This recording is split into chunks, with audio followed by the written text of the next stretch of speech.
Hello friends, GST में हम लोगों ने अपनी बेसिक चीज़ें कवर की। आज हम लोग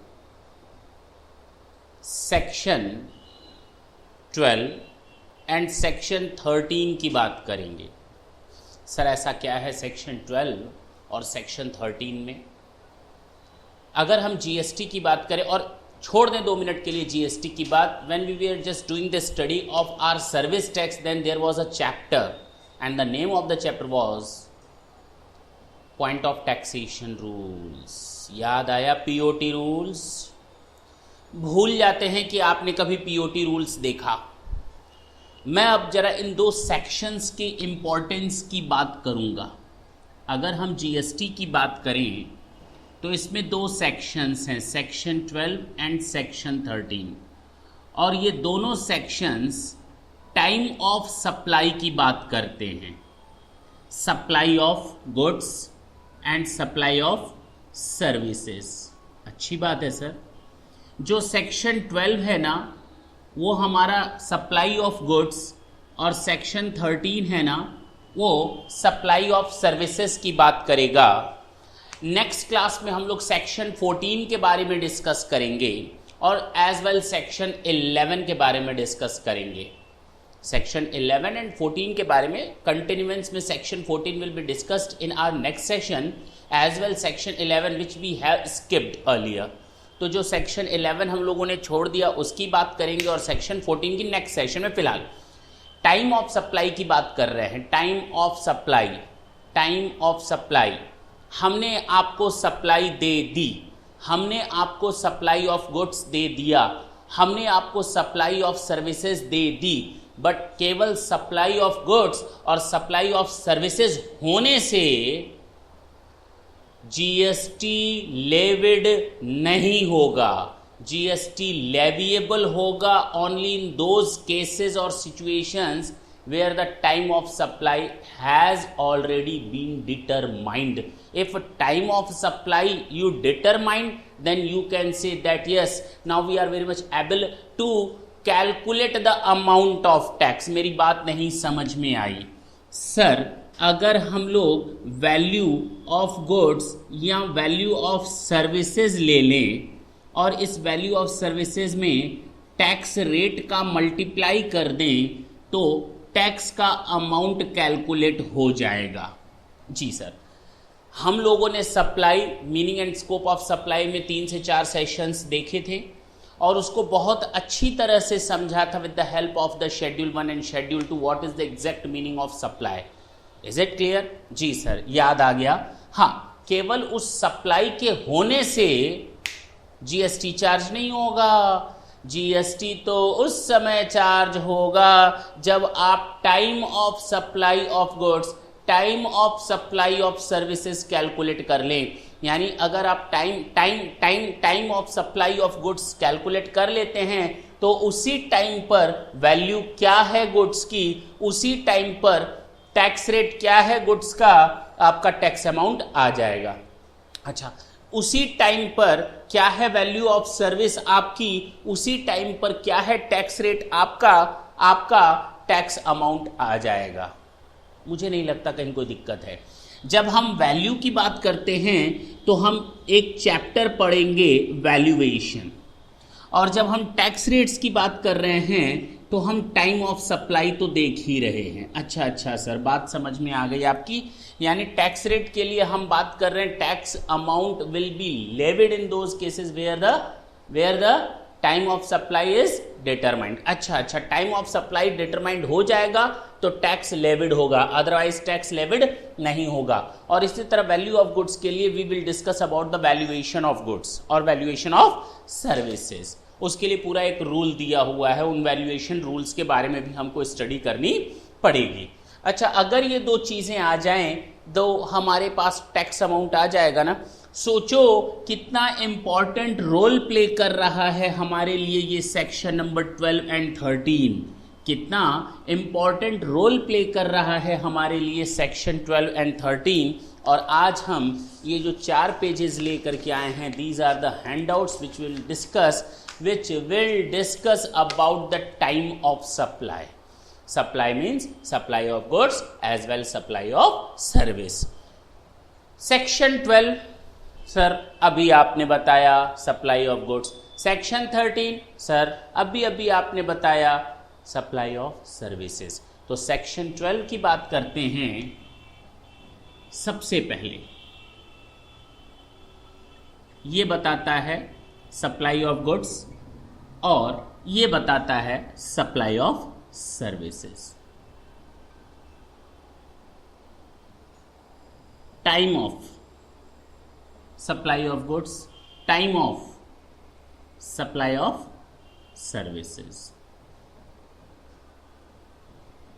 सर इसका जो सेक्शन 12(1) होगा ना वो बिल्कुल इंट्रो पार्ट बताएगा. क्या बताएगा? इंट्रो पार्ट बताएगा. बात करते हैं. इसी तरह इसका सेक्शन 13(1) जो होगा ना वो इसका इंट्रो पार्ट बताएगा. सेक्शन 12(2) एंड 13(2) नॉर्मल केस के बारे में डिस्कस करेगा. किनके बारे में डिस्कस करेगा? नॉर्मल केसेस के बारे में डिस्कस करेगा. इसी तरह सेक्शन 13(2) नॉर्मल केसेस के बारे में डिस्कस करेगा. नॉर्मल केसेस क्या होते हैं सप्लाई ऑफ गुड्स में? बताएगा कि if the goods are very much capable to remove, if the removal is not required. वो देखेंगे अभी थोड़ी देर में. और इसके बारे में बात करेगा if the invoice has been issued within the time prescribed, if the invoice has not been issued और अदर केसेस. जी. और अगर हम बात करें सेक्शन 12(3) की तो कंटिन्यूअस सप्लाई ऑफ गुड्स के बारे में बात करेगा. सर ये भी है जी. और यहाँ पर अगर हम बात करें 13(3) की तो कंटिन्यूअस सप्लाई ऑफ सर्विस की बात करेगा. और जहाँ जहाँ continuous supply of goods and services आएगा उसमें हम लोग एक पॉइंट डिस्कस करेंगे as notified by the government. तो नोटिफिकेशन के लिए जो सेक्शन के बारे में डिस्कस किया गया है that is your sub section 4. यहां तक कोई दिक्कत नहीं सर? तो सेम चल रहा भाई. सेक्शन 13(5) की बात करता है reverse charge mechanism. Reverse charge mechanism यानी रिवर्स चार्ज बेसिस पर अगर हो तो क्या होगा ये बात करेगा सेक्शन 12 सबसेक्शन 5. अच्छा सर कितने पॉइंट हैं in totality? There are 7 points. Section 12 subsection 6. अच्छा ये रह गया रिवर्स चार्ज बेसिस. ये कहता है सेक्शन 12 सबसेक्शन 6 बोलता है goods Saint on approval basis. Goods Saint on approval basis और सर्विसेज सीज. अच्छा जी. 13(7) if above provisions cannot be followed, then what? Then 12 subsection 7, in the same way if above provisions cannot be used, then what? That's it. इतनी चीज़ों को आज हमें set करना है अपने माइंड में और बहुत ही आसान है. जितना है बहुत ही आसान है और बहुत आसानी से दिमाग में सेट हो जाता है. सर सेक्शन 12 इंट्रोडक्शन बताता है. सर सेक्शन 12 नॉर्मल केस के बारे में बताता है. Section 12 subsection 3 continuous supply of service के बारे में बताता है. जब कंटिन्यूअस सप्लाई के बारे में बात होती है तो नोटिफिकेशन की बात आ जाती है. 4 बताता है. उसको खत्म करने के बाद हम लोग रिवर्स चार्ज मैकेनिज्म की बात करते हैं. उसके बाद गुड्स सोल्ड ऑन अप्रूवल की बात करते हैं और उसके बाद अगर इनसे पॉसिबल ना हो जाए रूल सबसेक्शन 2, 3, 4, 5, 6 पॉसिबल ना हो पाए यूज करना तो वहां पर हम लोग कौन सा सबसेक्शन यूज करेंगे? 7. बात खत्म.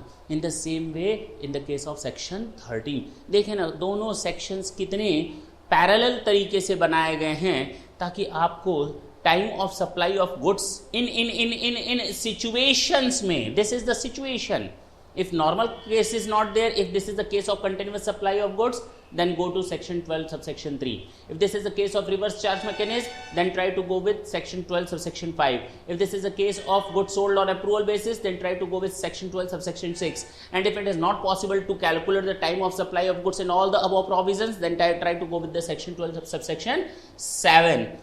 बहुत ही आसान है ये 7 पॉइंट आपका ये इंपॉर्टेंट पॉइंट या टॉपिक कवर्ड। क्या है सर ये सेक्शन 12 सबसेक्शन 1, 2 लाइन की बात है। अगर मैं इसको बोल दूंगा ये अपने आप खत्म हो जाएगा। दोनों का इंट्रो एक जैसा। मैं पढ़ता हूं, पहले मैं वो 2 लाइन पढ़ दूं जिसको मैंने शुरू में बताया था आते ही। Why this chapter, why this Kolaveri नहीं, वाई दिस चैप्टर, ये चैप्टर क्यों।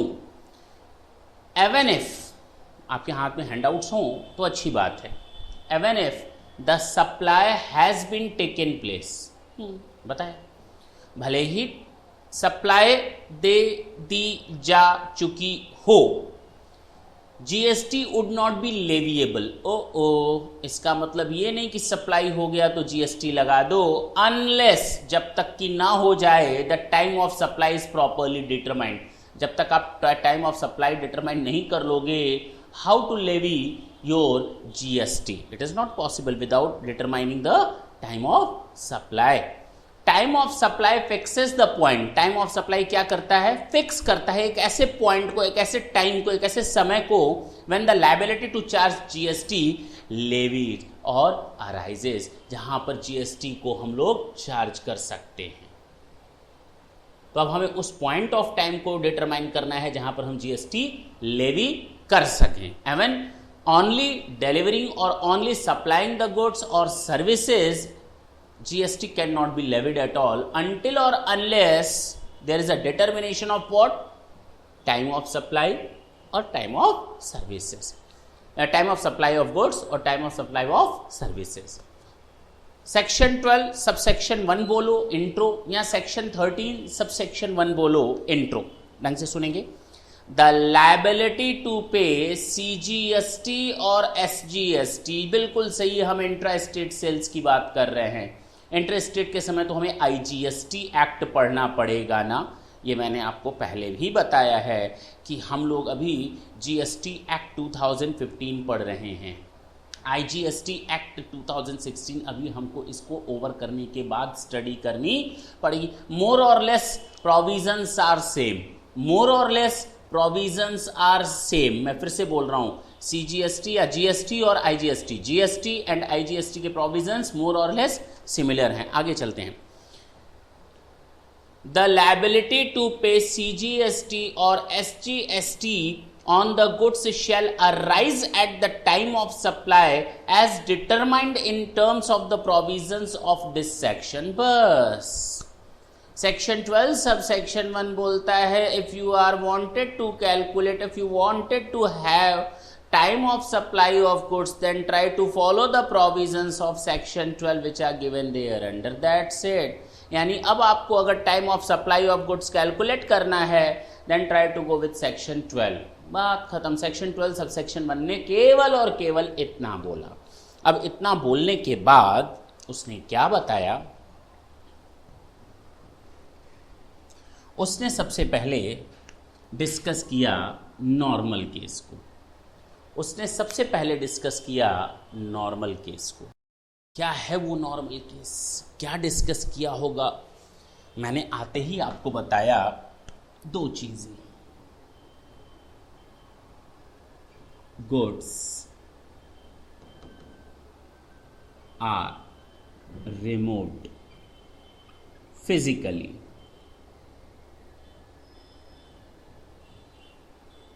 goods are not required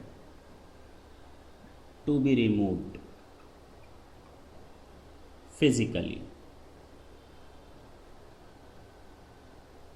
ये 2 पॉइंट उन्होंने बताए। नॉर्मल केस का मतलब हम time of supply of goods की बात कर रहे हैं, सर्विसेज को किनारे कर दिया। अगर हम नॉर्मल केस की बात करें, time of supply of goods की बात करें, तो 2 केसेस हैं। If the delivery is possible, ये लीजिए पेन, ले जाएं, ले जाएं. नाउ द डिलीवरी और the removal of this goods is possible. Now this one point will apply. मैंने आपको सामान दिया, 4 में से जो सबसे पहले होगा ना, अर्लीस्ट डेट, वो हमारा time of supply of goods होगा. The date on which goods are removed. Okay,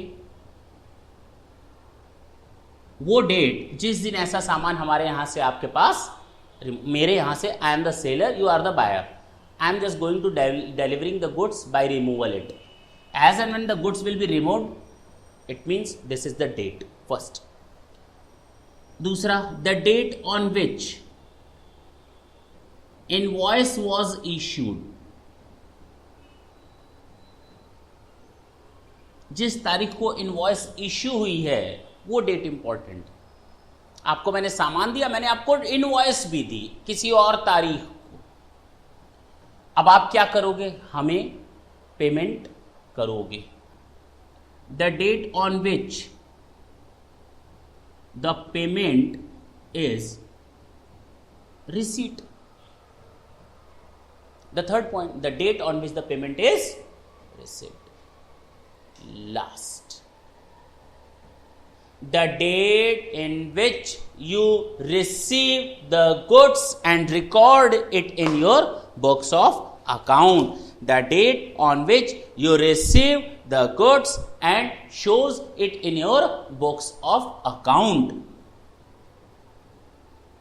Recipient receipt and shows in books of account. ये 4 डेट में जो सबसे पहले होगा, that will be known as time of supply of goods.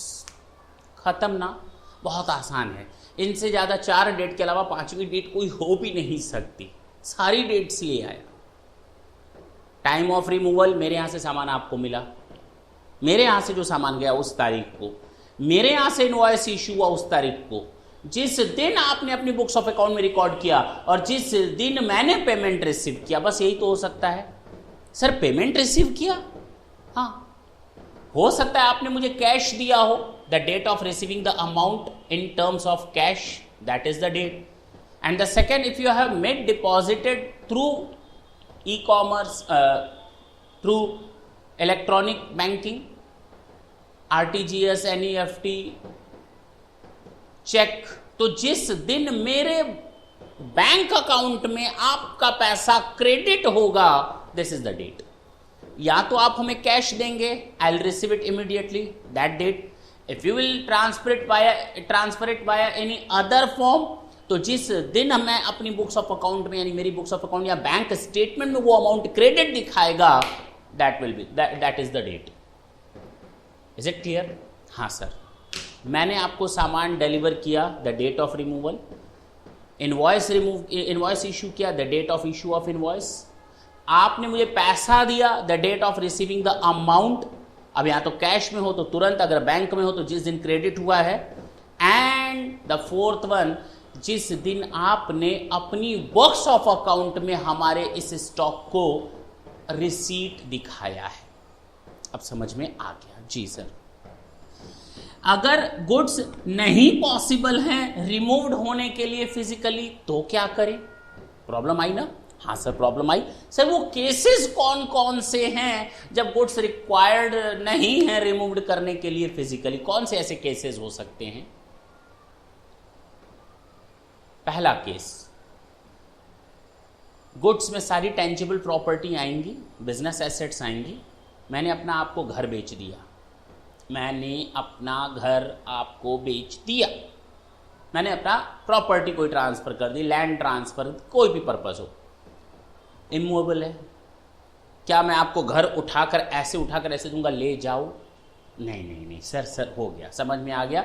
यहां पर physically removal possible नहीं है. दूसरा एक और हो सकता है, आपने कहा कि मेरे यहां पर प्लांट एंड मशीनरी इंस्टॉल करके दो, आपने कहा। मैंने कहा ठीक है, हो जाएगा, I start my work not in my own premises, I started to do work in your premises and I installed the property or goods or plant in your premises. Removal की जरूरत ही नहीं पड़ी।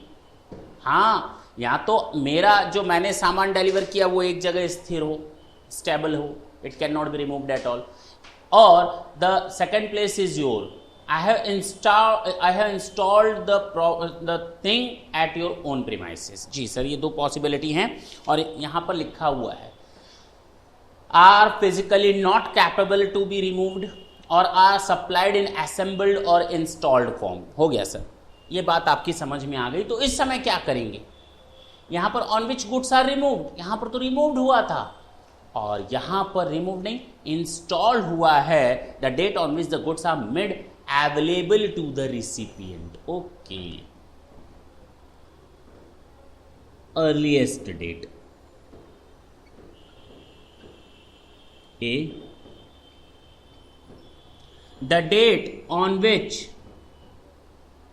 goods made available to recipient. Sir ठीक, पहला वाला change हो गया, removal की जरूरत नहीं है। Made available to the recipient का मतलब क्या है? अब ये भी तो आप पूछेंगे, मैं अपने घर पे काम करवा रहा हूँ लेबर से, वो अपना पेंट डेंट ले आ रहे हैं, डेंटिंग पेंटिंग कर रहे हैं, काम किया, शाम को आए साहब पैसा, मैंने कहा काम हो गया, कहा नहीं साहब अभी कल और लगेगा। मैंने कहा ये ले कुछ पैसा, 10,000 20,000 रुपये, चले गए। अगले दिन फिर उन्होंने काम किया, शाम को आए साहब पेमेंट, मैंने कहा काम हो गया तेरा, उन्होंने कहा हाँ सर अब हम कल से नहीं आएंगे। यानी goods are made available to recipient. अब वो सामान हमको मेड अवेलेबल हो गया, उन्होंने मेरी ही प्रीमाइसेस में मुझे ही सामान दिया। अब समझ में आई बात? अब उनका कोई काम करने का जरूरत नहीं है, अब वो सामान उन लोगों ने हमें हैंड ओवर कर दिया, made available to the recipient. दूसरा, the date on which the invoice was issued, invoice is issued, the date on which payment is received, वही चीज दो तरह से पेमेंट आ सकती है। अगर तुरंत आ गई कैश में तो वो डेट, अगर अकाउंट में क्रेडिट किया है तो जिस दिन बैंक अकाउंट में मेरे क्रेडिट होगा उस दिन। And recipient receipt and record it in books of account।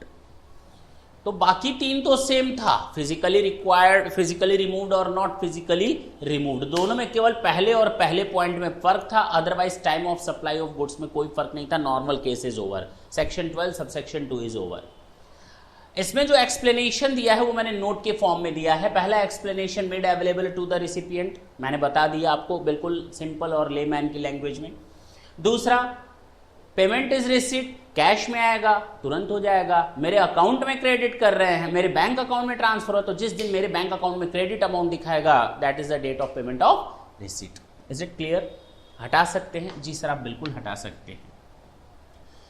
आते हैं point number 3, Section 12 subsection 3. What is this? This is your continuous supply of goods. Continuous supply of goods. ये जो electricity चल रही है इस समय, this is a good. This is a good. ये गुड्स है, और अगर ये इलेक्ट्रिसिटी गुड्स हैं तो कंटिन्यूअस सप्लाई हो रही है, और अगर कंटिन्यूअस सप्लाई हो रही है तो कितनी बड़ी प्रॉब्लम में हम फंस गए to determine that what is the time of supply of goods. अब जरा इसकी बात करो।